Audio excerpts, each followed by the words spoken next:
అందరికీ శుభోదయం. నా పేరు Lingaraju, Telugu lecturer, chambers degree కళాశాల పాలకులు. ఈరోజు నేను డిగ్రీ సెకండ్ ఇయర్ విద్యార్థులకు 3వ సెమిస్టర్లో ప్రాచీన కవిత్వంలోని శాలివాహన విజయం అనే పాఠాన్ని చెప్పబోతున్నాను. పాఠం పేరు శాలివాహన విజయం.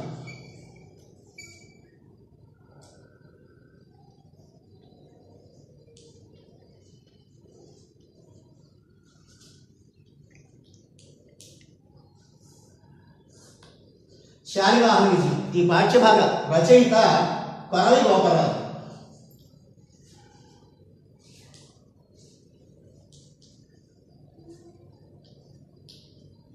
ఈ కొరవి గోపరాజు 15వ శతాబ్దానికి చెందినటువంటి కవి.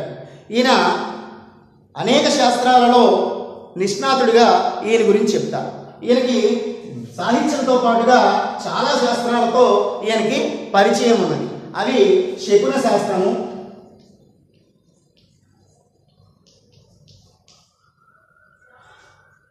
మత్స్య జాతులకు సంబంధించిన శాస్త్రము, మత్స్యములు అంటే చేపలు,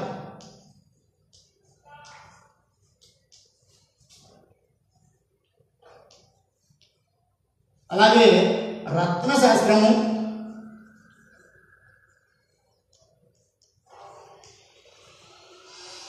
ఇంకా అశ్వశాస్త్రము అంటే గుర్రాల జాతులకు సంబంధించి చెప్పేటువంటి శాస్త్రము అశ్వశాస్త్రము. వీటితో పాటుగా జ్యోతిష్ శాస్త్రము, యోగ శాస్త్రము,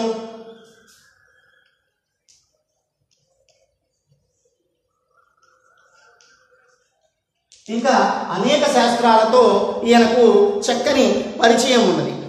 ఇక ఇప్పుడు చెప్పబోయేటటువంటి ఈ శాలివాహన విజయము ఈయన రాసినటువంటి గ్రంథము సింహాసన ద్వాత్రింశిక అనేటటువంటి గ్రంథంలో. ఇది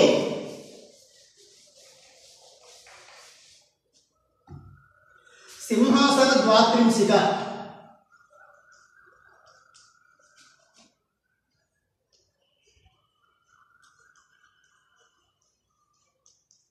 సింహాసన ద్వాత్రింశిక అనేటువంటిది. ఇక్కడ దీనికి అర్థం ఒకసారి గమనిస్తే కథ మొత్తం దాంట్లోనే దాని నిమిత్తమే సాగుతూ ఉంటుంది. ఇక్కడ సింహాసనము అంటే అది ఒక ఆసనము అనే విషయం మనకు అర్థమవుతుంది. ద్వాత్రింశిక అనేటువంటిది సంఖ్యావాచకం. సంస్కృతంలో ద్వాత్రింశత్ అంటే 32.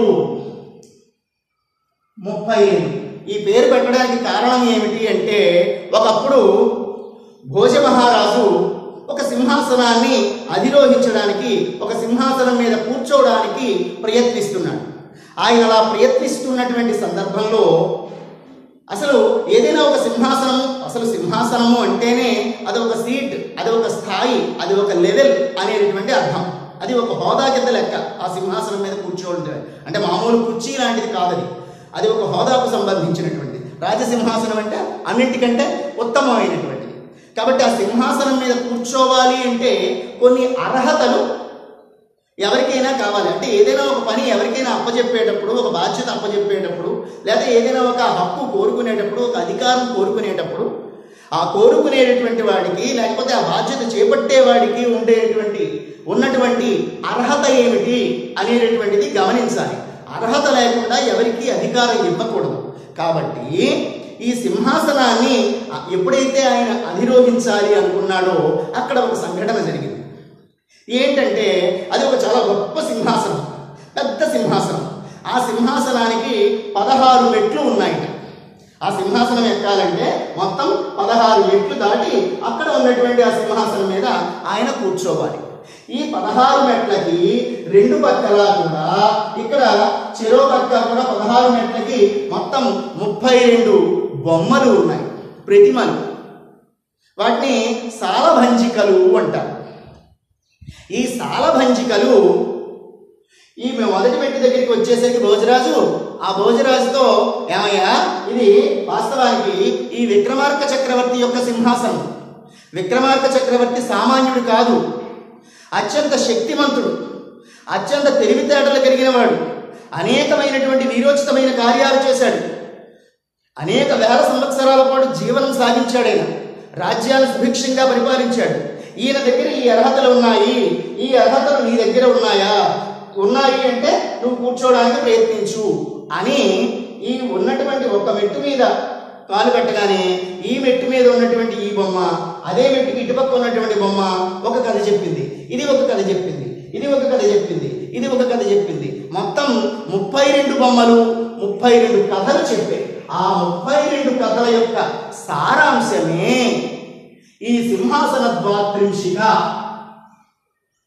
అని పెద్దలు చెప్తారు. దీని యొక్క సారాంశమే అది. కాబట్టి ఇది ఒక కథాకావ్యం. ఇది స్వతంత్ర కావ్యంగా చెప్పరు. దీన్ని చాలా విశేషమైనటువంటి వర్ణనలు ఇవన్నీ ఉన్నాయి. దాంట్లో అసలు దీనికి మూలంగా చెప్పబడేటువంటిది ఏమిటంటే సంస్కృతంలో వచ్చినటువంటి విక్రమార్క చరిత్ర.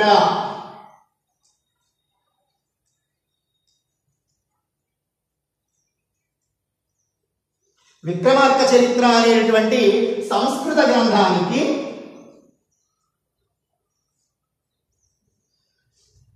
అనువాదంగా ఈ సింహాసన ద్వాత్రింశికను చెప్తారు. ఈ సింహాసన ద్వాత్రింశికలో ఉన్నటువంటి కథను ఒకానొక కథను, ఈ 32 కథల్లో ఒకానొక కథను ఇప్పుడు మనం చెప్పబోతున్నాం. ఇప్పుడు ఇందులో ఏమిటి అంటే శాలివాహనుడు అనేటటువంటి ఈ శాలివాహనుడు విక్రమార్క చక్రవర్తి మీద విజయం సాధించాడు. అది ఎలా సాధించాడు అనేటటువంటి దానిని గురించి ఇక్కడ మనం కొంత చెప్పుకోబోతున్నాం. ఏం జరిగిందంటే ఒకప్పుడు కథలోనికి ప్రవేశిస్తే కథ ఎక్కడ ప్రారంభం అవుతుందంటే విక్రమార్క చక్రవర్తి గురించి మొదటి మాటే విక్రమార్క చక్రవర్తిని గురించి మనకి పరిచయం చేస్తున్నాడు. ఎలాంటి వాడు? సజ్జిత దాన ధర్మ గుణచారు విచారుడు, వైరిదార దృక్కజ్జలమర్జన ప్రథమ కారణ చారు కృపాణపాణి, విద్వజ్జన బృందవంది జనతా జలజార్కుడు విక్రమార్కుడు, అయ్యుజ్జయినీపురంబునయోన్నతి రాజ్యం సేయుచుండగన్. అంటే ఏదైనా ఒక కథ చెప్పేటప్పుడు అనగనగా లేదు పలానా రాజుగారు రాజ్యం చేస్తున్నటువంటి రోజుల్లో అన్నట్లుగా ప్రారంభిస్తారు. కాబట్టి ఇక్కడ కూడా కథ మనకి ఎలా ప్రారంభమైందంటే విక్రమార్క చక్రవర్తి రాజ్యం పరిపాలన చేస్తున్నటువంటి కాలంలో ఒక సంఘటన జరిగింది. ఆ విక్రమార్క చక్రవర్తి ఎలాంటి వాడు? సజ్జిత దాన ధర్మ గుణచారు విచారుడు, దాన ధర్మాలు చేసేటటువంటి గొప్ప సద్గుణాలు విశేషంగా కలిగినటువంటి వాడు, విద్వాంసులను అందరినీ చక్కగా పోషించగలిగేటటువంటి గొప్ప దయాగుణం కలిగినటువంటి వాడు, శత్రురాజులను సంహారం చేయగలిగేటటువంటి గొప్ప భుజబలం కలిగినటువంటి వాడు. అంటే ఇటు భుజబలం, ఇటు మేధోశక్తి, అందచందాలు, మనిషికి ఉన్నటువంటి రూపం అన్ని సమపాళ్లలో ఆయనలో ఉన్నాయి. అటువంటి విక్రమార్క చక్రవర్తి రాజ్యాన్ని పరిపాలన చేస్తున్నటువంటి కాలంలో ఒక సంఘటన జరిగింది. ఏమిటా సంఘటన అంటే విశ్వామిత్ర మహర్షి తపస్సు చేస్తున్నట్ట. సాధారణంగా మహర్షులు తపస్సు చేస్తున్నారు అంటే అది ఎవరైనా సరే ఒక తపస్సు చేస్తున్నారంటే ఏదో ఒక కోరికను దృష్టిలో పెట్టుకుని దాన్ని చేస్తున్నారు. అటువంటి సందర్భంలో ఈ విశ్వామిత్ర మహర్షి తపస్సు చేస్తున్నటువంటి సందర్భంలో ఆ తపస్సును పరీక్షించడం కోసం, సాధారణంగా మనము తపస్సును భగ్నం చేయడం కోసం అనుకుంటాం, అది భగ్నం చేయడము అనుకోకూడదు. ఏదైనా ఒక గొప్ప పని చేసేటువంటి వ్యక్తికి అతని యొక్క నిగ్రహ శక్తి ఎలా ఉన్నది, అతని యొక్క పట్టుదల ఎలా ఉన్నది, తన లక్ష్యం మీద పట్టు సడలనటువంటి స్థితి అతనికి ఎంత ఉన్నది అనేటువంటి విషయాన్ని పరీక్ష చేయడం కోసం దేవతలు కొన్ని పరీక్షలు పెడుతూ ఉంటారు. అట్లాంటి పరీక్షలలో భాగంగా దాన్ని తీసుకోవాలి. అటువంటి విక్రమార్కుడు పరిపాలిస్తున్నటువంటి రోజులలో విశ్వామిత్ర మహర్షి తపస్సు చేస్తూ ఉంటే ఇంద్రుడు, దేవేంద్రుడైనటువంటి వాడు, ఈ దేవేంద్రుడు తన ఆ సభలో ఉన్నటువంటి రంభ, ఊర్వశి అనేటటువంటి ఇద్దరు నాట్యకర్తలను పిలిచి ఒక మాట అన్నాడు.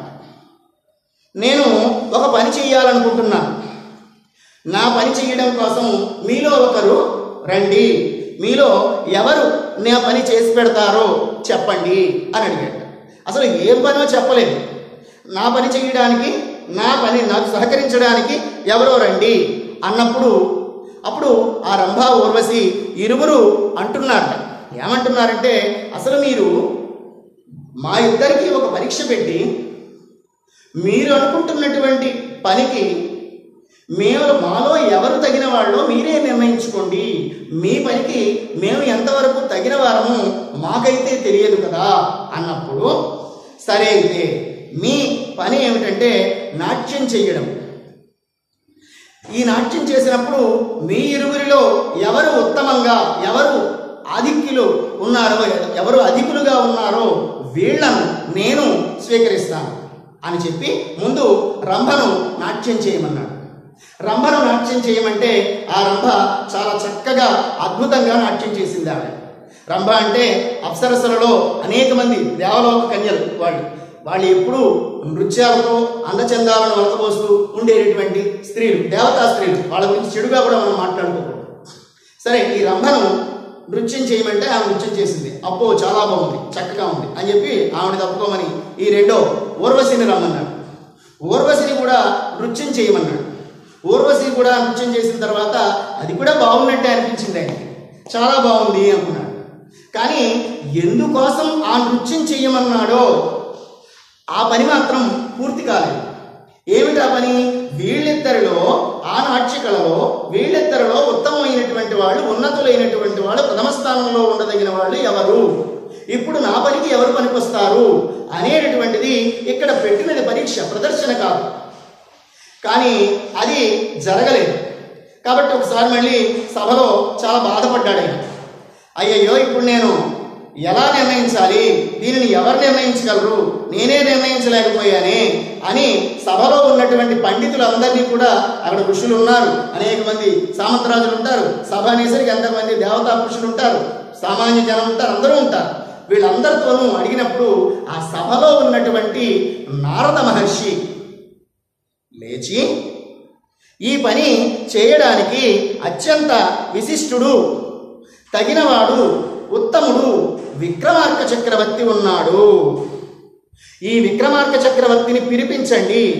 సామాన్యమైన వాడు కాదు అతను ఎలా ఉంటాడు అంటే, అర్కుని మూర్తి, సర్వకళలందు ప్రవీణుడు, సంగరస్థలిం కర్కశరాజలోకలయకాలుడు, దాన వినోది, పాప సంపర్క విదూరుడు, ఆర్తశరణ్యుడు, ఆర్త పరిపాలనశీలనశాలి, విక్రమోదర్కుడు, విక్రమార్కుడు, ఇటకాతని పిల్వగ పంపునావుడు.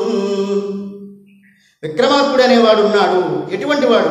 అర్కుని మూర్తి. అర్కుడు అంటే సూర్యుడు. సూర్యకాంతిలా అద్భుతమైనటువంటి ముఖవర్చస్సుతో, తేజస్సుతో ఉండేటటువంటి అత్యంత అందగాడు అర్కుని మూర్తి. పైగా శరీరం ఒకటి అందంగా ఉంటే సరిపోదు, వాడికి కొన్ని గుణాలు ఉండాలి ఎవరికైనా సరే చెప్పేటప్పుడు. కాబట్టి ముందు బాహ్య సౌందర్యం అని చెప్పి ఆ తరువాత ఆయన ఆ రాజు యొక్క గుణగణాలను గురించి చెప్తున్నాడు. ఏమిటి? సర్వకళలందు ప్రవీణుడు. మనకి కళ అంటే ఏవో ఒకటో రెండో తెలుసు. మనకి 64 కళలు ఉన్నాయి. ఈ 64 కళలలోనూ అతడు చాలా ఉన్నతుడైనటువంటి వాడు, ప్రవీణుడు. పరిచయం ఉండడం కాదండి, చాలా గొప్ప ప్రావీణ్యం కలిగిన వాడు, నేర్పరి. పైగా కర్కశరాజలోకలయకాలుడు. యుద్ధరంగానికి వెళ్ళాడు అంటే శత్రురాజుల్ని చీల్చి చెండాడటంలో యముడంతటి వాడు. కాలకారుడిలా ఉంటాడు. కాలుడు కాదు, కాలుడి కంటే గొప్పవాడు, కాలకారుడిలా ఉంటాడు. అంటే చీల్చి చెండాడేస్తాడు. ఆర్తశరణ్యుడు. పైగా ఎంత కాఠిన్యమైనటువంటి మనస్సు ఉన్నప్పటికీ కూడా, కానీ అతని యొక్క అసలు స్వరూపం ఏమిటి అంటే, అడిగిన వాళ్లకు లేదనకుండా దాన ధర్మాలు చేసేటటువంటి గొప్ప లక్షణం కలిగినటువంటి మహనీయుడు. ఎవరు? విక్రమార్క చక్రవర్తి. ఆ విక్రమార్క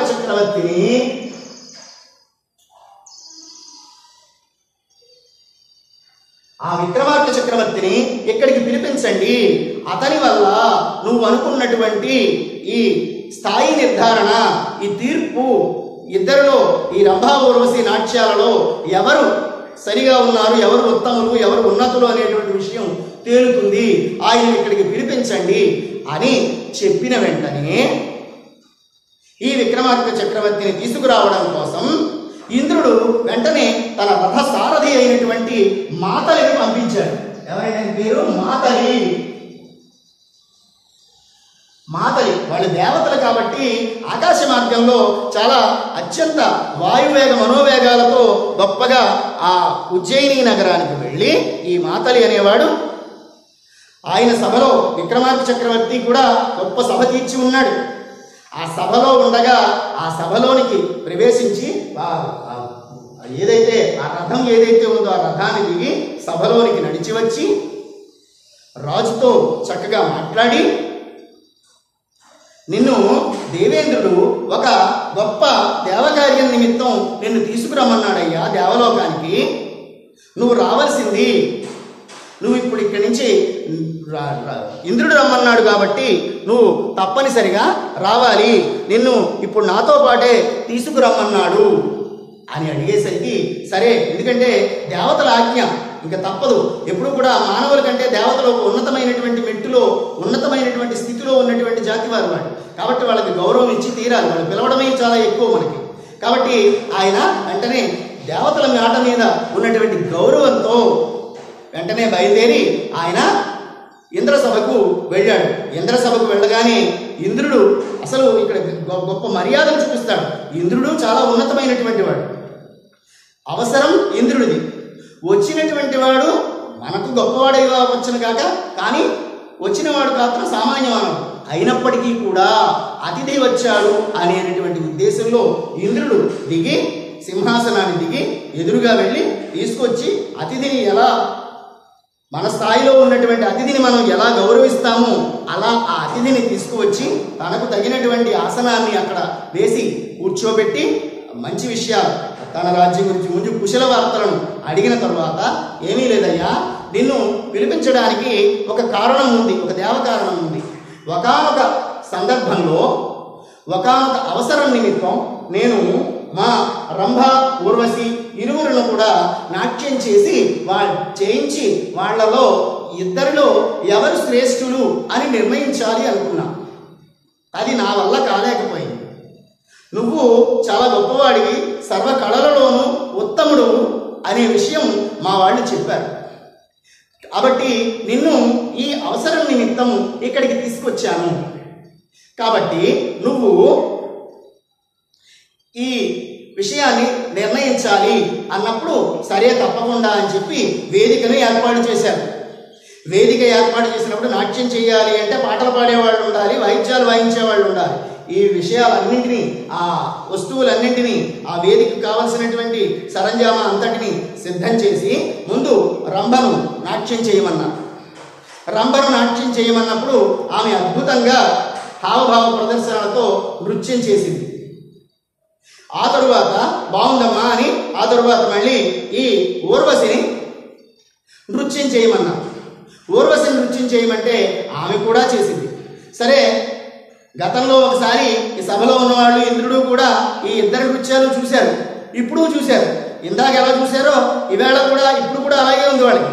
కానీ ఈ వచ్చినటువంటి విక్రమార్క చక్రవర్తి మాత్రం చక్కగా పరిశీలన చేసి రంభ చాలా చక్కగా చేసింది, చాలా బాగా చేసింది, కానీ ఆమె కంటే కూడా ఊర్వశి ఉత్తమురాలు అని నేను నిర్ణయిస్తున్నాను అని నిర్ణయం చేసేసాడు. అలా చేసినప్పుడు వీళ్ళకి అర్థం కాలేదు.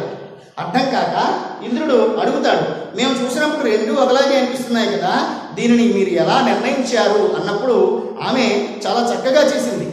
కానీ ఈ ఊర్వశి చేసేటప్పుడు శాస్త్రం ఏవైతే మర్యాదలు చెప్పిందో శాస్త్రబద్ధంగా దానికి ఉన్నటువంటి నియమ నిబంధనలను అన్నింటినీ సక్రమంగా పాటిస్తూ మరింత గొప్పగా ప్రకటన చేసింది తన నృత్యాన్ని.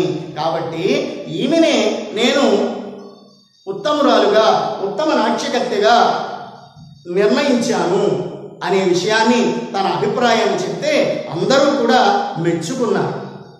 మనందరం ఊరికే మెచ్చుకుంటాం, కానీ అక్కడ ఉన్నటువంటి రాజు, అబ్బా చాలా గొప్పగా చెప్పావయ్యా నువ్వు అని చెప్పి అనేకమైనటువంటి బహుమానాలను రాజు అంటే ఇక్కడ ఉన్నటువంటి రాజు ఈ దేవేంద్రుడు విక్రమార్క చక్రవర్తికి గొప్ప బహుమానాన్ని ఇచ్చాడు.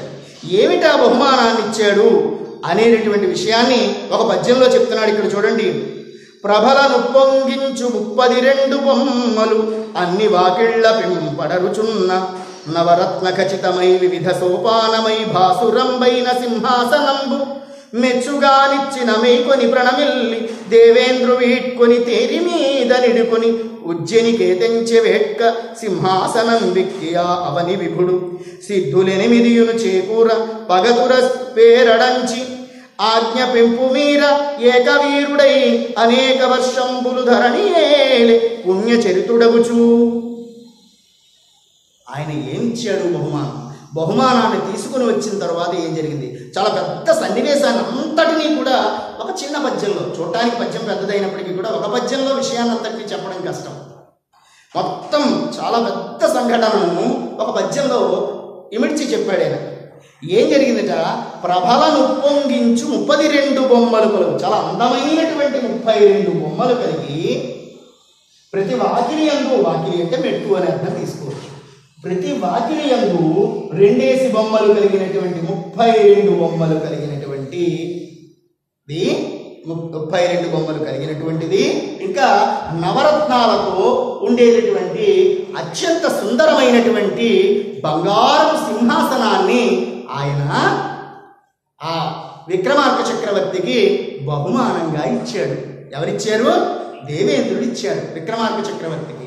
32 అంటే ఇందాక చెప్పానే సింహాసనం అని, అదో ఆ సింహాసనం దేవేంద్రుడి చేత విక్రమార్కుడికి ఇవ్వబడింది అన్నమాట. దేవతలు ఇచ్చారంటే సామాన్యమైందా?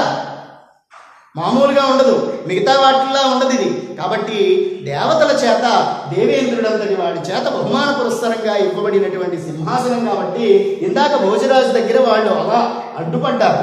అంతటి స్థాయి నీకు ఉన్నదా అని చెప్పి. సరే, అది వేరు.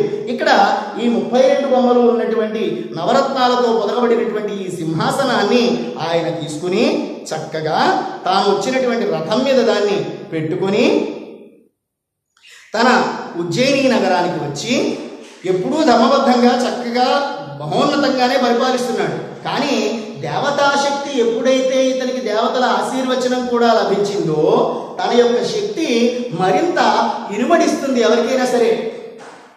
ఆ ఇనుమడింపబడినటువంటి మరింత శక్తులతో అనేకమైనటువంటి సంపదలు ఆయనకు కలుగుతూ ఉండడం వలన ఆయన గొప్పగా రాజ్యపాలన, మరింత గొప్పగా రాజ్యపాలన చేస్తున్నట్ట. సామాన్యంగా చేయలేదు, చాలా విశేషంగా రాజ్యపాలన చేశాడు. ఇది తక్కువగా చేయలేదండి. 2000 సంవత్సరాలు రాజ్యాన్ని పరిపాలించాడు అంటారు విక్రమార్క చక్రవర్తి గురించి చెప్పేటప్పుడు. కాబట్టి అలా రాజ్యాన్ని పరిపాలిస్తున్నాడు. పుణ్యచరితుడగుచు అంటాడు ఈ పద్యంలో ఆగన. పుణ్యచరితుడు అంటే పుణ్యప్రదమైనటువంటి గొప్ప ధర్మబద్ధమైనటువంటి జీవనం సాగిస్తున్నాడు కాబట్టి ఆయనను పుణ్యచరితుడు అంటారు. అలా జీవించేటటువంటి ఎవరినైనా పుణ్యచరితుడనే అంటారు. అలాగా పుణ్యచరితుడిగా, గొప్పవాడిగా, మహోన్నతుడిగా రాజ్యాన్ని ఏలుతున్నాడు. ఎక్కడైనా ఏ రంగంలోనైనా, ఏ జీవితానికైనా, ఏ వ్యక్తికైనా ఎప్పుడూ జీవితం ఒకలా సాగదు. అలా సాగనటువంటి తనం ఒకటి ఏదో ఇప్పుడు రాజు యొక్క రాజ్యానికి, రాజు యొక్క జీవితంలో ఒకటి బయలుదేరబోతోంది. ఆ బయలుదేరబోతుంటే అతనికి ఏవో అపశకునాలుగా కొన్ని తోచాయి. ఏదో మనసుకి ఒక ఇబ్బందికరమైనటువంటి పరిస్థితి తోచింది. తోచినప్పుడు తన మనసులో ఉన్నటువంటి విషయాన్ని, తనకు ఏదైనా ఇబ్బంది కలిగినప్పుడు దానిని మంత్రితో చెప్పుకోవడం అనేటటువంటిది, మంత్రికి చెప్పడం అనేటటువంటిది ఒక లక్షణం రాజులకు. తన మంత్రి, ఇప్పుడు విక్రమార్క చక్రవర్తి యొక్క మంత్రి పేరు భట్టి. ఇది మనం వినే ఉంటాం. సాధారణంగా మనం చిన్నప్పుడు కూడా కొన్ని మాటలు అంటూ ఉంటారు, భట్టి విక్రమార్క కథలండి అని చెప్పి. భట్టి విక్రమార్క కథలంటే ఒకరే అనుకుంటూ ఉంటారు, కానీ భట్టి విక్రమార్క అంటే ఒకరే అనుకుంటాడు. భట్టి అనేటువంటి ఆయన మంత్రి, విక్రమార్కుడు అనేటువంటి ఆయన చక్రవర్తి.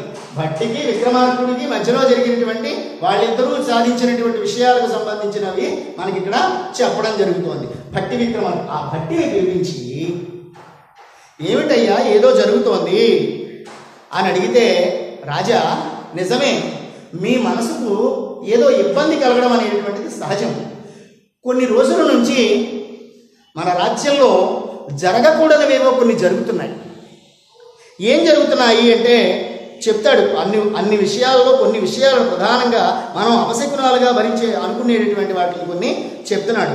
పడగ నేల కూలే పట్టపేను గువ్రాలి మేడ కాకి గదుపు కూడి అరచి నిన్న వారువముల కన్నుల నీరొల్కి దీన నీకు కీడు తెల్లనింకా. పడగ నేల కూలింది.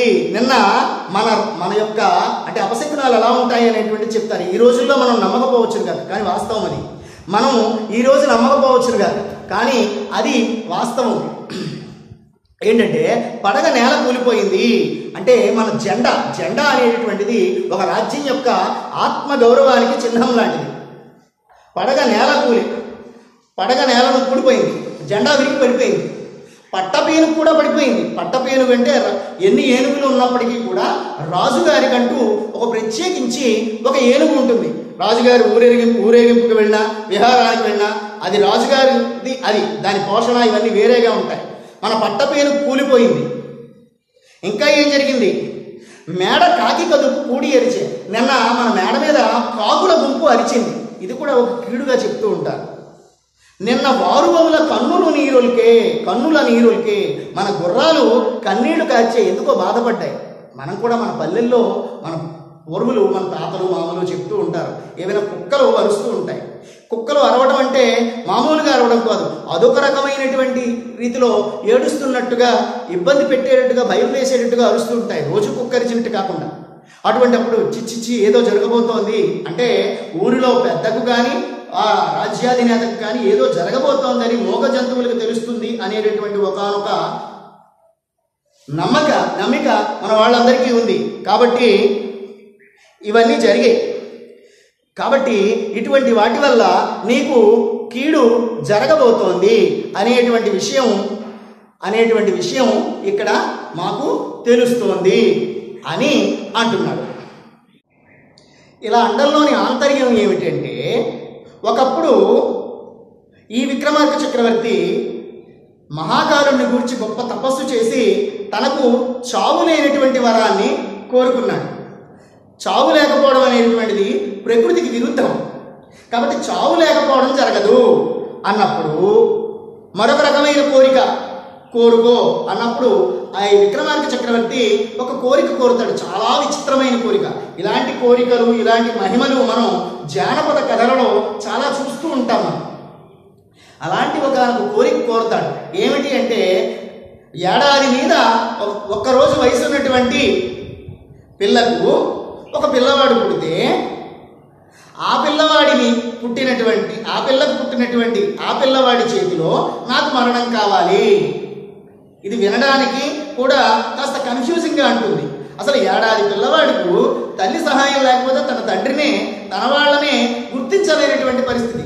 అలాంటి ఏడాది మీద ఒక్కరోజు ఉన్నటువంటి ఒకానొక శిశువుకి ఒక పిల్లవాడు పుడితే ఆ పిల్లవాడు చేతిలో నేను చావాలి అనేటటువంటి ఒక షరతును పెట్టాడు.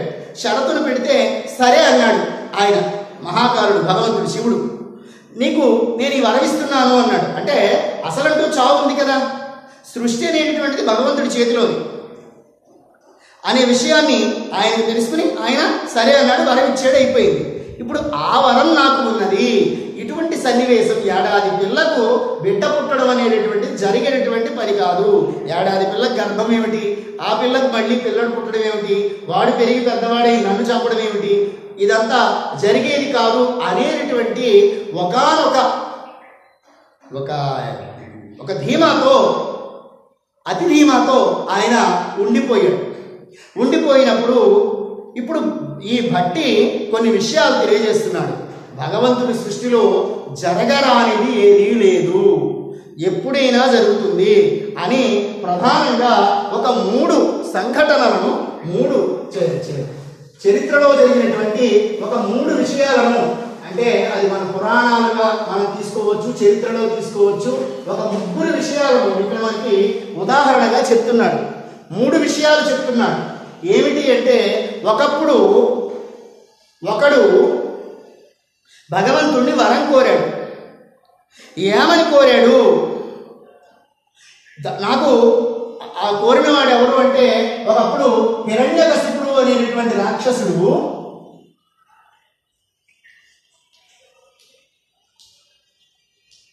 హిరణ్యకశిపుడు తపస్సు చేసి బ్రహ్మగారిని చాలా గొప్ప వరాలు కోరేను అనుకున్నాడు. ఏమిటా వరాలు అంటే, నేను ఎవరి చేతిలోనూ చావకూడదు, ఎటువంటి సందర్భంలో చావకూడదు, పగలు కానీ రాత్రి కానీ, ఇంట్లో కానీ బయట కానీ, ఆకాశం మీద కానీ నేల మీద కానీ, నీటిలో కానీ అగ్నిలో కానీ, ప్రాణం ఉన్నవాడి చేత కానీ ప్రాణం లేని వాడి చేత కానీ, జంతువుల చేత కానీ మనుషుల చేత కానీ దేవతల చేత కానీ ఎవరి చేత కానీ నాకు కొన్ని షరతులు పెట్టి చావకూడదు అని వరాన్ని పొందాడు. అని వరాన్ని పొంది విర్రవీగాడు. విర్రవీగినటువంటి వాడు పరిస్థితి ఏమైంది? అటువంటి వాడు కూడా చనిపోయాడే. ఎలా చనిపోయాడు? ఈ కథ మనందరికీ తెలిసిందే, అయినప్పటికీ ఒకసారి గుర్తు తెచ్చుకున్నాం. ఎలా చనిపోయాడు? అలాంటి వాడిని చంపడం కోసం భగవంతుడు చాలా గొప్ప ప్రణాళిక, ఒక ప్లాన్ వేసుకుని వచ్చాడు. ఎలా వచ్చాడు? ఇంట్లో చావకూడదు, బయట చావకూడదు, పైగా పగలు కాదు రాత్రి కాదు, పగటికి రాత్రికి మధ్యలో ఉండేటటువంటిది సాయంకాలం సంధ్యా సమయం. ఇంకా ఇంట్లో కాదు బయట కాదు, బయటికి వెళ్ళలేదు, ఇంట్లోనే లేదు, గడప మీద, పైగా మనిషి కాదు జంతువు కాదు, అంటే ఇదంతా మనిషి శరీరము. ఇక్కడ మాత్రం ఉన్నటువంటిది సింహముఖం, నరసింహస్వామి రూపంలో. మరి దేంతో చంపాడు? ఆయుధంతో చంపాడా? ఆయుధంతో కాదు, తన చేతి గోళ్లతో రక్కి కడుపు చీల్చి చంపాడు. వీడికి ప్రాణం ఉన్నదా అంటే, ఉంది అంటే ఒకలాంటి ప్రశ్న వస్తుంది. లేదు, ఉంది అని చెప్పలేము, లేదని చెప్పలేము. అటువంటి తన నఖములే, తన యొక్క గోళ్లే ఆయుధాలుగా చేసుకుని ఆ రాక్షసుణ్ణి చంపి వాడికి మరణాన్ని ఇవ్వలేదా? కాబట్టి ఇలాంటివి చాలా ఉన్నాయి. ఇంకా మరొకటి ఉంది. రావణుడు అనేటువంటి ఒక రాక్షసుడు ఉన్నాడు. ఇది కూడా మనకి తెలుసు. రావణాసురుడు అనేటువంటి వాడు గొప్ప వీరుడు, గొప్ప తపస్సంపన్నుడు, గొప్ప రాజ్యం ఉన్నది. సముద్రానికి అవతల, సముద్రం మధ్యలో ఎక్కడో కట్టుకున్నాడు వాడు తన యొక్క నగరాన్ని. పెద్ద కోటగోడలు, లోపల అపూర్వమైనటువంటి సైన్యం. కోటలోకి ప్రవేశించాలంటేనే లంకిణి అనేటువంటి ఒక రాక్షసి ఉంది. దాన్ని తప్పించుకుని లోపలికి వెళ్ళడమే కష్టం. వెళ్ళినా, ఒకవేళ లోపలికి వెళ్ళినా అక్కడ ఉన్నటువంటి మిగతా సేనా నాయకులు వీళ్ళందరూ, భటులు వీళ్ళందరూ అస్తమానం కాపలా కాస్తూనే ఉంటారు. పైగా వీడు మహావీరుడు స్వయంగా, వీడి తమ్ముళ్ళు, వీడి కొడుకులు వీళ్ళందరూ వీరులే. ఇలాంటి ఈ కోటలు ఇవన్నీ దాటుకుంటూ వెళ్ళి ఆ మహావీరుడైనటువంటి ఈ రావణాసురుడిని మాత్రం రాముడు అనేటువంటి వాడు కొట్టలేదా? నాకు కూడా చావు ఉండకూడదు, ఎవరితోనూ చావు ఉండకూడదు అని చెప్పి ఒక మనిషిని, కోతిని అతను లెక్కలోకి తీసుకోకుండా వదిలేశాడు. ఆ మనిషిగానే సాక్షాత్తు భగవంతుడి దిగి వచ్చి వాడిని కొట్టాడు. అంటే భగవంతుని ఆలోచనలో, భగవంతుని సృష్టిలో జరగనటువంటిది జరగదు అని మనం భ్రమించకూడదు అనేటువంటి ఉదాహరణ చెప్తున్నాడు. ఇంకొక ఉదాహరణ చెప్తున్నాడు. పూర్వము తారకాసురుడు అనేటువంటి ఒక రాక్షసుడు ఉన్నాడు. తారకుడు అనేటువంటి ఒక రాక్షసుడు పూర్వము. ఈ తారకుడు కూడా ఒకప్పుడు కోరుకున్నాడు. ఏమిటి కోరుకున్నాడు అంటే, చాలా తెలివిగా కోరుకున్నాడు ఆయన. ఒక ముఖం కలిగిన వాళ్ళు కానీ, 2 ముఖాలు కానీ, 3 ముఖాలు కానీ, 4 ముఖాలు కానీ, 5 ముఖాలు కానీ కలిగిన వాళ్ళు వాళ్ళ చేతిలో నేను చావకూడదు అని కోరుకున్నాడు. అంటే అతనికి తెలిసినటువంటి జ్ఞానం ఉన్నంత వరకు, అప్పటి వరకు 5 ముఖాలు కలిగినటువంటి జీవులు, అది దేవత అవ్వచ్చు, మామూలు మనుషులు అవ్వచ్చు, వాళ్ళు మాత్రమే అతను చూశాడు. ఒక ముఖం అంటే మనందరం ఉన్నాం, 2 ముఖాలు అంటే ఏవైనా ఉండొచ్చు, 3వ ముఖం అంటే బ్రహ్మదేవుడు అంటారు, లేదా ఇంకొక దత్తాత్రేయుడు అంటారు, మరొకటి అంటారు. ఇంకా 4 ముఖాలు చతుర్ముఖ బ్రహ్మగారు మరొక రకంగా చెప్తారు. 5 ముఖాలు అంటే శివుడు ఉన్నాడు, పంచముఖ పరమేశ్వరుడు అంటారు. కాబట్టి అంటే భగవంతుని చేతిలో కూడా చావు లేనటువంటి స్థితిని నేను కోరుకున్నాను, నేను పొందగలిగాను అని చెప్పి విర్రవీగాడు ఈ తారకాసురుడు. ఈ తారకాసురుడిని సంహరించడం కోసం 1 కాదు, 2 కాదు, 3 కాదు, 4 కాదు, 5 కాదు, 6 ముఖాలతో షణ్ముఖుడు సుబ్రహ్మణ్యుడు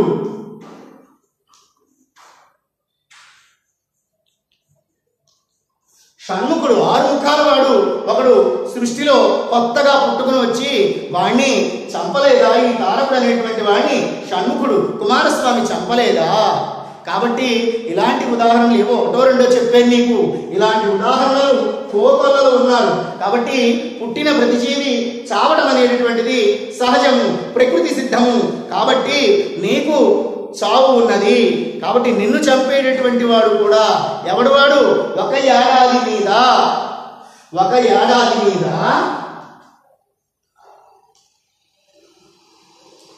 ఏడాదిపై ఒక్కరోజు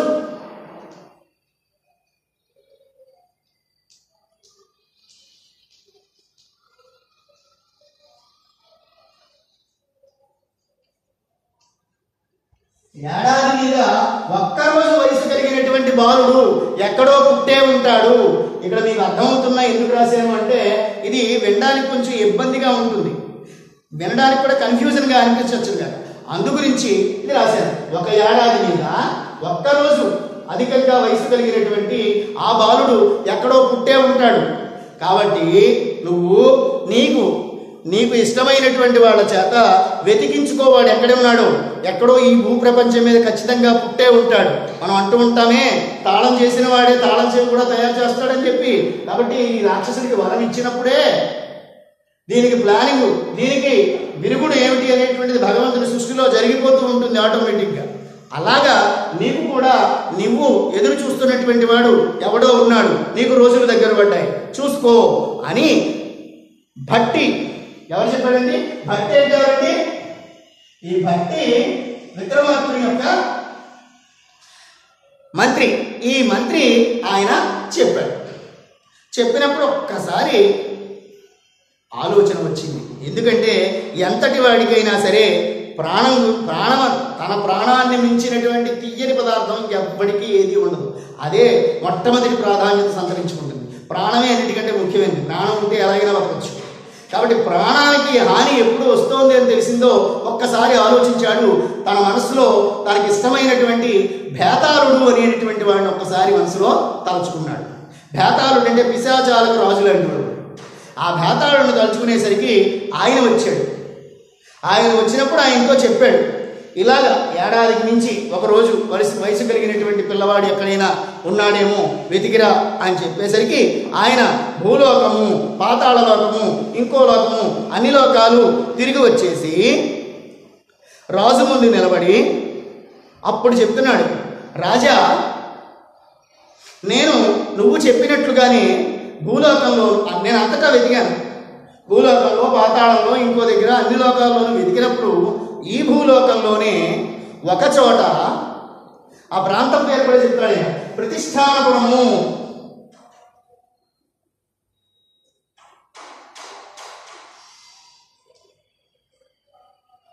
ఈ భూలోకంలోని ప్రతిష్టానపురము అనేటటువంటి ప్రాంతంలో ఒకానొక కుమ్మరివాని ఇంటి ముందు నేను ఒక అద్భుతమైనటువంటి సన్నివేశాన్ని చూశాను.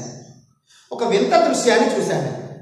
ఏమిటి ఆ వింత దృశ్యం అంటే, ఒక కుమ్మరివాడి ఇంటి ముందు ఒక పిల్లవాడు సైన్యాలు బొమ్మల్లా పెట్టుకుని, మట్టి బొమ్మలు పెట్టుకుని వాడు ఆడుకుంటున్నాడు. వాడి ప్రవర్తన ఏదో నాకు కొంచెం వింతగా కనిపించింది. వింతగా కనిపించినప్పుడు అక్కడ ఉన్నటువంటి ఒక వ్యక్తిని, ఒక బ్రాహ్మణుని నేను అడిగాను. అడిగితే అతను చెప్పాడు, ఈ పిల్లవాడు నా కూతురు కొడుకు. నా కూతురికి ఏడాది మీద ఒక్కరోజు వయసు కలిగి ఉన్నప్పుడు, ఏడాది మీద ఒక్కరోజు వయసు కలిగి ఉన్నప్పుడు వయసు కలిగిన స్త్రీకి కలిగిన బిడ్డ అని చెప్పుకున్నాం కదా మనం.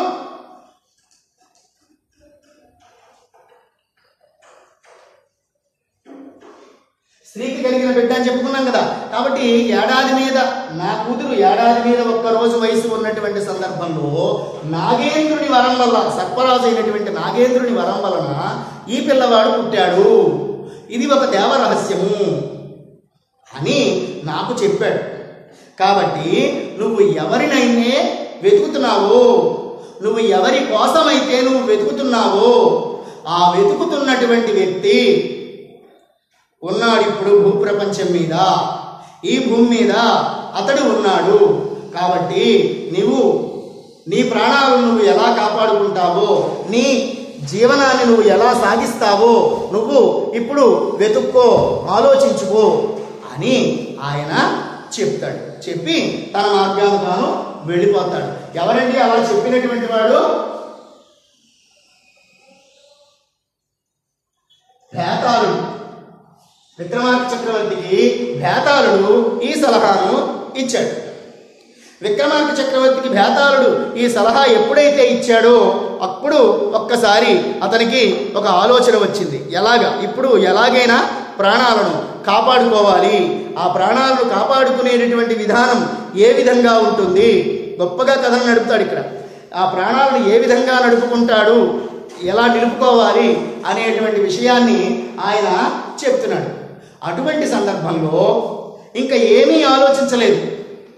ఎటువంటి ఆలోచన లేకుండా ఆయన ఈ విక్రమార్క చక్రవర్తి తన భట్టిని ఒకసారి పిలిపించి రాజ్యభారాన్నంతటినీ భట్టికి అప్పచెప్పేసి రాజ్యపు బరువు బాధ్యతలు మొత్తం భట్టికి ఇచ్చేసి ఈ విక్రమార్కుడు తాను వెళ్ళాలనుకుంటున్నటువంటి ఆ ప్రతిష్టానపురానికి కేవలం ఒక్క ఆయుధాన్ని, ఒక కత్తిని మాత్రమే చేత్తో పట్టుకుని ఒంటరిగా ఆయన ఒక్కడే వెళ్ళిపోయాడు.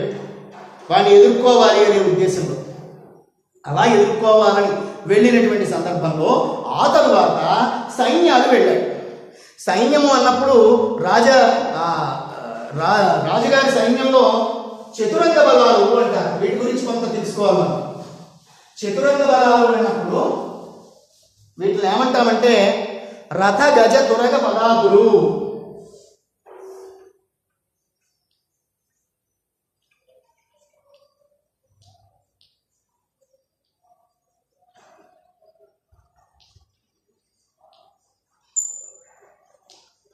రథములు, రథాల మీద వెళ్లే సైన్యం కొంత, గజములు అంటే ఏనుగుల మీద వెళ్లే సైన్యం కొంత, తురగములు అంటే గుర్రాల మీద వెళ్లే సైన్యం కొంత, పదాతులు అంటే కేవలం పదాల మీద అంటే కాలినడకన వెళ్ళేటువంటి సైన్యం కొంత.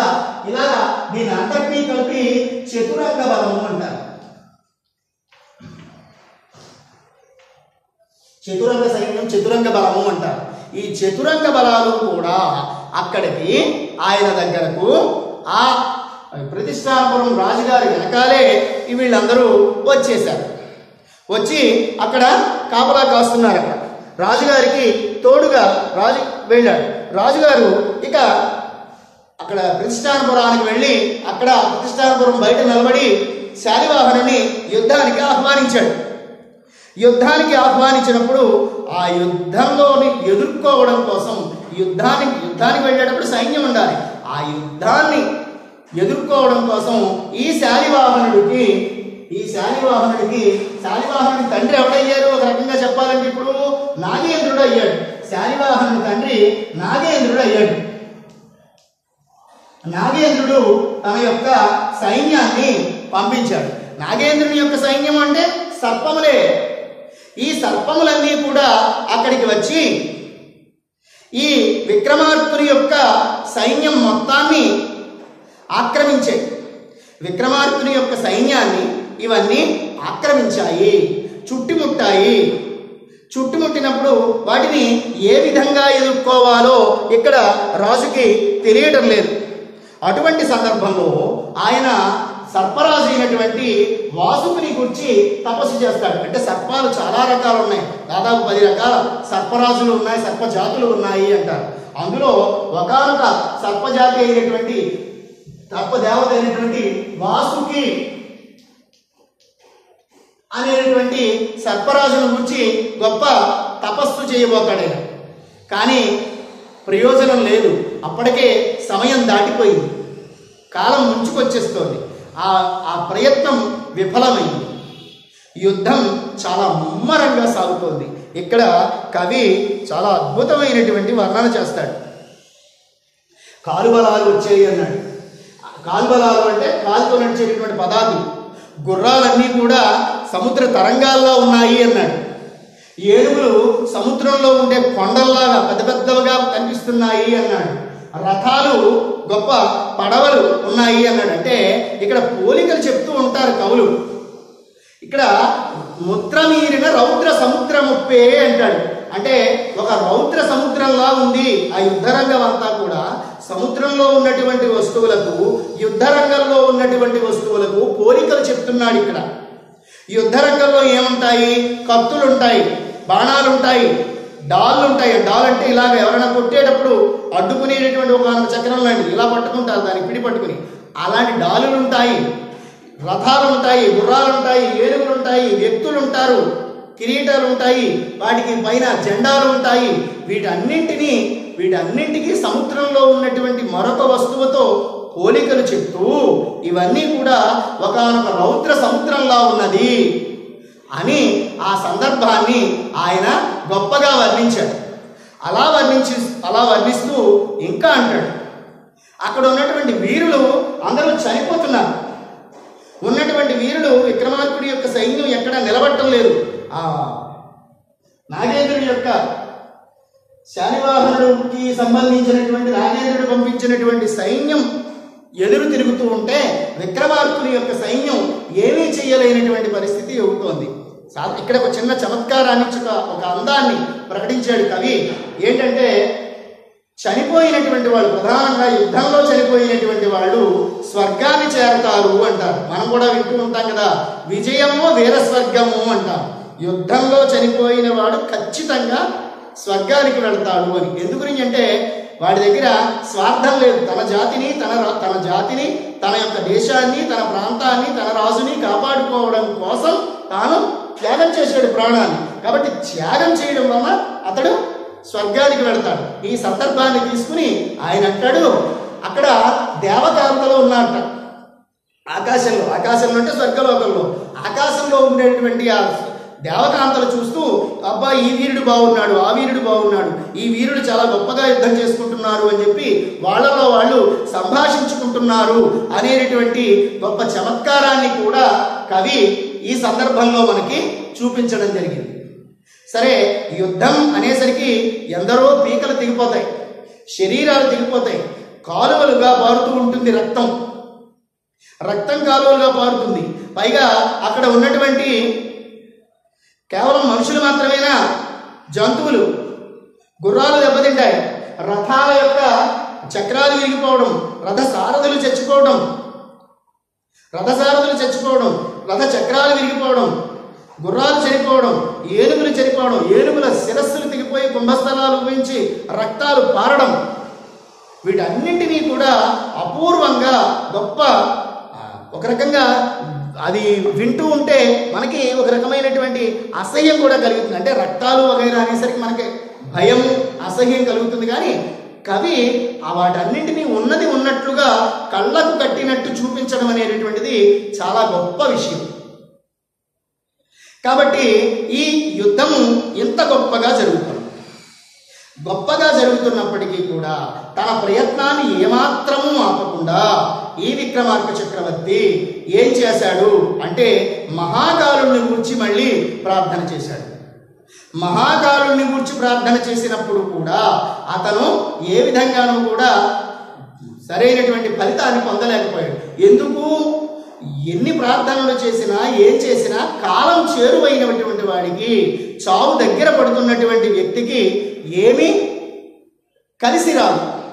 కాబట్టి ఇక్కడ ఏం చెప్తున్నాడు అంటే ఆ యుద్ధరంగాన్ని ఇంకా చెప్తూ, రథములంతా వితద రథిక సారథులయ్యి, గుర్రములను పారి గొర్రెలయ్యి, కాలు బలములయ్యే, గజములెల్ల పోర నజములయ్యే. రథాలన్నీ కూడా వితద రథిక సారథులయ్యే. రథాలు ఖాళీ అయిపోతున్నాయి అంటే నడిపించేటటువంటి సారథులను కొట్టేస్తున్నారు అవతల సైన్యం వాళ్ళు. రథాల్లో ఉన్నటువంటివి పడిపోతున్నారు మనుషులు. ఇంకా గుర్రాలు ఎంతో గొప్పగా పరిగెత్తాల్సినటువంటివి, గొప్పగా ముందుకు వెళ్ళి వాటి పౌరుషము, వాటి బలాన్ని చూపించాల్సినటువంటి ఈ గుర్రాలన్నీ కూడా అవి వెనక్కి తిరిగి గుర్రములన్నీ గొర్రెల్లా పారిపోతున్నాయట. అంటే గుర్రం పౌరుషానికి చిహ్నము, గొర్రె అనేటువంటిది పిరికితనానికి పారిపోయింది అన్నట్టుగా. అలాగే కాలు బలములయ్యే, చాలా గొప్ప మాట చెప్తాడు ఇక్కడ.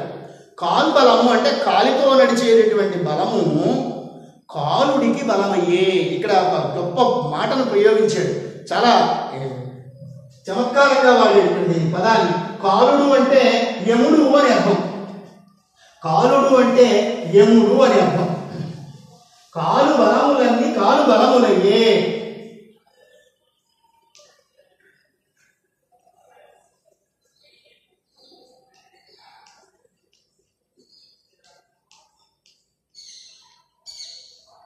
ఇక్కడ కాలుడు అనేటువంటి మాటకి, ఇక్కడ కాలు అనేటువంటి మాటకి పదాతి సైన్యము అని అర్థం.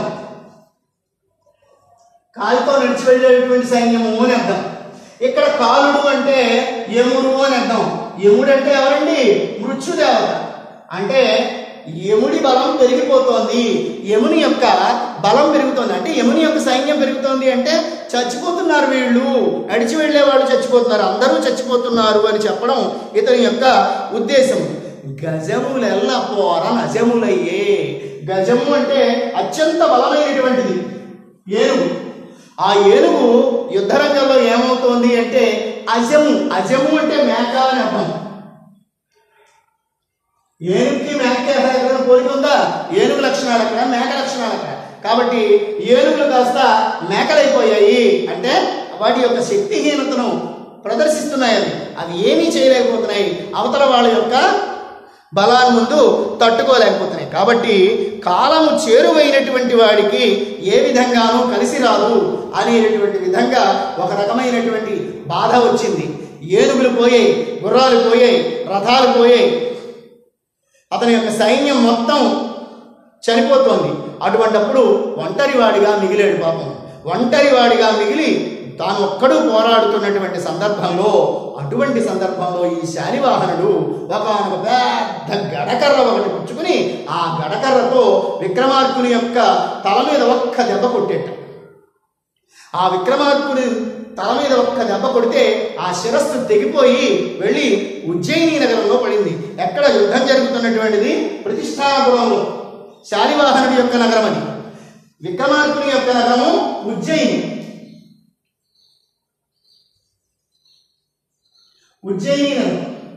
ఉజ్జయిని నగరంలో వెళ్ళి పడింది. ఈ ఉజ్జయిని నగరంలో పడేసరికి మొత్తం అంటే విక్రమార్కుడు చనిపోయాడు.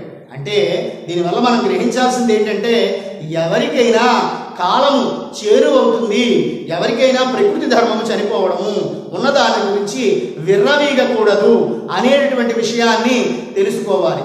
ఆ పడినటువంటి ఆ శిరస్సులోంచి ఒకానొక జ్యోతి స్వరూపం, అంటే అందులో ఉన్నటువంటి ప్రాణాంశ కాస్త అలా సూర్యునిలో లయమైపోయాయి.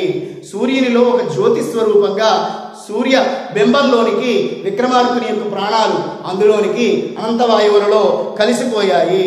ఇట్లు విక్రమార్క చక్రవర్తి చనిపోయిన తరువాత శాలివాహనుడు ఎంతో చక్కగా పైఠాణము అని కూడా అంటారు. ఈ ప్రతిష్టానపురానికే పైఠాణము అని పేరు కూడా ఉంది. ఆ పైఠాణంలో గొప్పగా రాజ్యాన్ని పరిపాలన చేశాడు, తన యొక్క రాజ్యాన్ని సక్రమంగా సాగించాడు అని చెప్పినటువంటి ఒకానొక కథ ఇది. సింహాసన ద్వాత్రింశికలో కొరవి గోపరాజు చెప్పినటువంటి 35 కథలలో ప్రథమాశ్వాసంలో ఉన్నటువంటి ఒకానొక కథ ఇది. మీకున్నటువంటి పాఠం శాలివాహన విజయం దీంతో పూర్తయింది.